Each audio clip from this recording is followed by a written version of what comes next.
Hey scholars! Welcome to Mathora. I'm Miss B and you'll be learning with me. Today we're going to do an SAT masterclass. Here's everything you need to know before test day. Number 1. Who creates and runs the SAT? The College Board owns, develops, and publishes the SAT. It is then administered and scored by the Educational Testing Services, better known as ETS. Number 2. What is the SAT actually testing? Well, thanks to Wayne, the SAT measures developed reasoning, which are skills developed in and outside of the classroom. So it's testing things such as problem solving, reasoning, time management, and college readiness. Number 3. How is the SAT scored? The SAT is scored on a 400 to 600 scale, and the total score is the sum of two sections. So you're going to have your reading and writing section, and then you're going to have your math section. So for example, if you score a 600 on reading and writing and a 400 on math, your total score will be 1,000.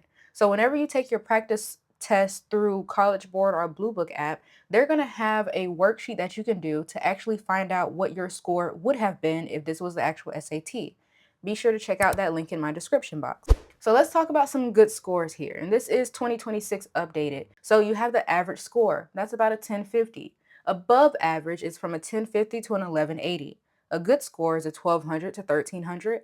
An excellent score is a 1350 to a 1450. And an Ivy League score is a 1500 and beyond, okay? So scores are technically valid forever. However, colleges consider anything over 5 years old due to new scoring scales that may develop. You know that with this technology, things are developing pretty quickly, okay? So if you get an SAT score in, I would try to use it within the next 2 to 3 years before the colleges start to consider it a little bit old and outdated. Number 4, when should you take the SAT? Well, you can start taking the SAT as early as freshman year. But like I said, this measures developed reasoning. And by freshman, I don't know if you're that developed with your reasoning skills yet. So I recommend you take it in the spring of your junior year, around that March, May area. This gives you time to receive a score and try again during your senior year in the fall, August, October. So, speaking about trying again, 67% of students improve their score on their second attempt, okay? Now, that brings me to my next question, number 5. How many times should you take the SAT? While there's no limit to how many times you can take the test, I recommend you take the SAT 2 to 3 times in order to qualify yourself for super scoring. Super scoring is when a college combines your highest math score with your highest reading and writing score, even if they're from different test dates. They're going to take your two highest scores and they're going to combine them, and that will become your new total SAT score. Really cool. If you take it 3 times, same thing. They're going to take the highest number out of all 3 tests, combine them, and that's going to be your SAT score. So unless you score an Ivy League score on your first try, I would definitely go and take it a second time. Number 6, where and how do you register for the SAT? Well, your school might offer SAT school day testing where they handle the registration themselves.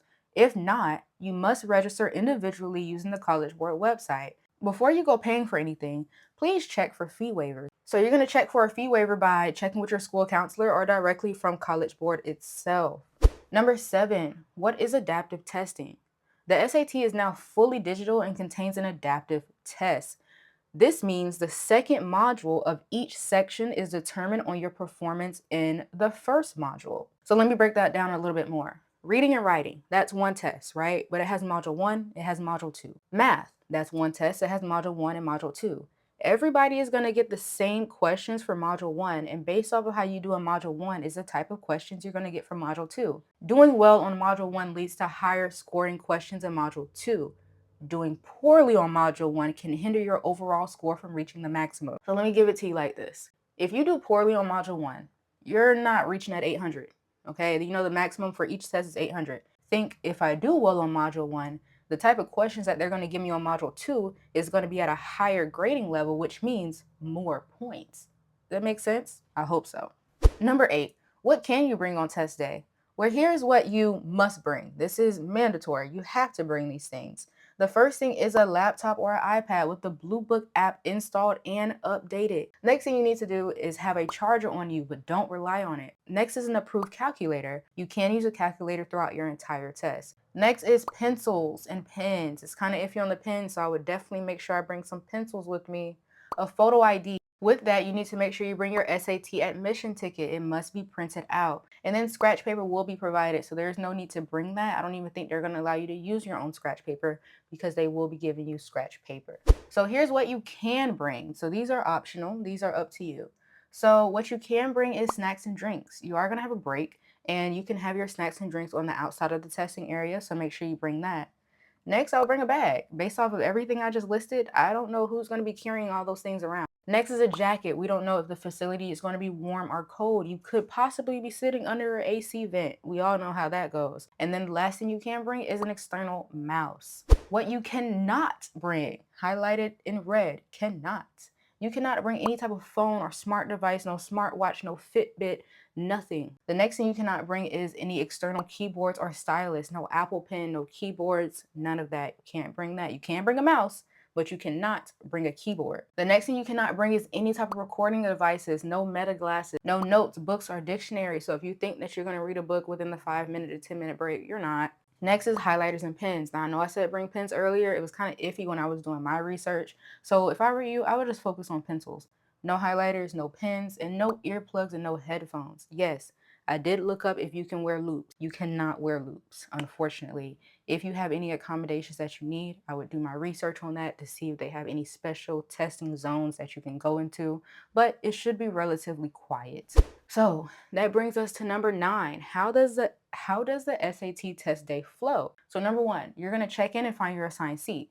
Number 2, the door is going to close with no late arrival admission, so please be sure that you are arriving on time. Number 3, you're going to do a setup and login, and then after that, you're going to start module 1, reading and writing. It's going to be 27 questions with 32 minutes. After that, you're going to have a break. Then you're going to go into module 2, another 27 questions and 32 minutes, another break. And then after that, you're going to start your math section. So you're going to go into module 1, which is 22 questions and 35 minutes, another break. And then number 10 is going to be module 2 math, 22 questions, 35 minutes, and then you're able to go home. Number 10, how to study for the SAT. And yes, this is in order, okay? This is in order. The first thing you're going to do is you're going to take a full-length practice test via Blue Book app because this is the closest kind of questions that you're going to get to the actual SAT. You're going to do this to identify what you're not so good in, okay? Take it. Don't study for it. Just take it and figure out what you already know and what you don't know. After that, you're going to practice 1 to 2 hours daily or 4 days a week based off of what you're not good at. We're not really going to practice what we're already good at because if you're already excelling, what's the point of studying for? Yes, you can brush up on your skills, but whenever we're practicing 1 to 2 hours daily, we want to make sure that we're definitely dedicating most of the time to the things that we were not good at, okay? Number 3, use Khan Academy free SAT program for practice. So if you go to Khan Academy, you know everything on Khan Academy is free. If you go to Khan Academy, they actually have a section dedicated to SAT studying and SAT practice. Use that free SAT program to knock out your weaknesses and practice your strengths. Number 4, after you did 1, 2, and 3, you're going to complete a full-length time practice test every other week. So as you're practicing daily, every other week, I want you to take a full-length practice test. This is going to help you see your progress. No phones, no music, no friends, okay? Make sure you're secluded, make sure you're quiet, make sure you're only using a calculator that you're supposed to be using. So therefore, when SAT test day comes, you're not introduced to anything new. So before I go, I want you to do this before testing. Do not learn any new concept 48 hours before the test. It's not worth it. It's not going to stick. Trust me, I'm a teacher. I also was a student. I would know. What you're going to do, you're going to watch a movie, listen to music, go for a walk, relax your brain, relax that anxiety, okay? Aim for 7 to 9 hours of sleep. Eat a normal dinner and breakfast. And by normal, don't introduce your stomach to anything new. We don't know if you're going to have any stomach aches. We don't know how your body is going to digest these things. Also, pack your bag, okay? Make sure your admission ticket is in there. Make sure your iPad, laptop is in there. Make sure it's updated. Make sure it's charged. Make sure your jacket is in there. And last but not least, double check the location, traffic, and make sure you have your admission ticket. And that's all I have for you. Good luck, scholars. Be sure to subscribe and come back to Mathora whenever you want learning made clear. Bye.